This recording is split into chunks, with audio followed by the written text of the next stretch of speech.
বাড়ির কাছে বিজেপির পার্টি অফিস। সে পার্টি অফিসে আসতো এক তৃণমূল কর্মীর বউ। সেখান থেকেই প্রেমের সূত্রপাত। অবশেষে সে তৃণমূল কর্মীর স্ত্রীকে নিয়ে পালালো বিজেপি নেতা। বাড়িতে রয়েছে ওই মহিলার 2 ছোট সন্তান। অন্যদিকে বিজেপি নেতাও বিবাহিত। তাদের বিবাহ বহির্ভূত এই সম্পর্কের জেরে বিপাকে 2 পরিবার। মালদার হরিশ্চন্দ্রপুর থানার কৈলাসনগর এলাকার ঘটনা। দ্বারস্থ হলাম যে আমার বউ বিজেপি নেতার সাথে পালিয়ে গেছে। তো কখন জানতে পারলেন আপনি? এই আজকে জানতে পারলাম, তাই জন্য আমি থানাতে এসেছি। এদিন আগে নিখোঁজ হয়ে গেছে, নিখোঁজ ডায়েরি করেছিল।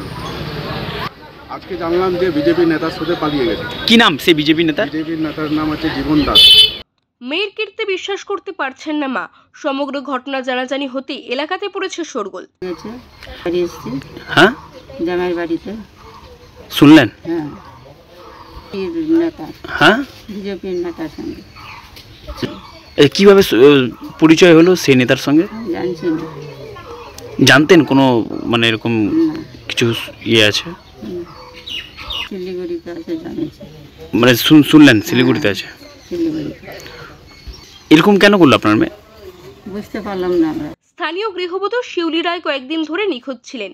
তার স্বামী পেশায় টোটো চালক তৃণমূল কর্মী জিতেন রায় হরিশ্চন্দ্রপুর থানাতে নিখোঁজের একটি অভিযোগ দায়ের করেন।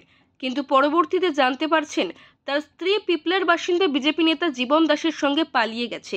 তিনি বিশ্বাস করে উঠতে পারছেন না তার স্ত্রীর এই বিশ্বাসঘাতকতা।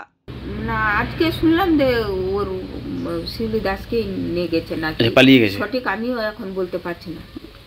কি করতো আপনার ছেলে? বিজেপি করতো? হ্যাঁ, আমার ছেলে বিজেপি করতো। মিথ্যা কথা বলে আমরা যেটা করি বিজেপি করি। নাম আপনার? আমার বিজলি দাস। কে হলেন জীবনের আপনি? আমি মা হলাম।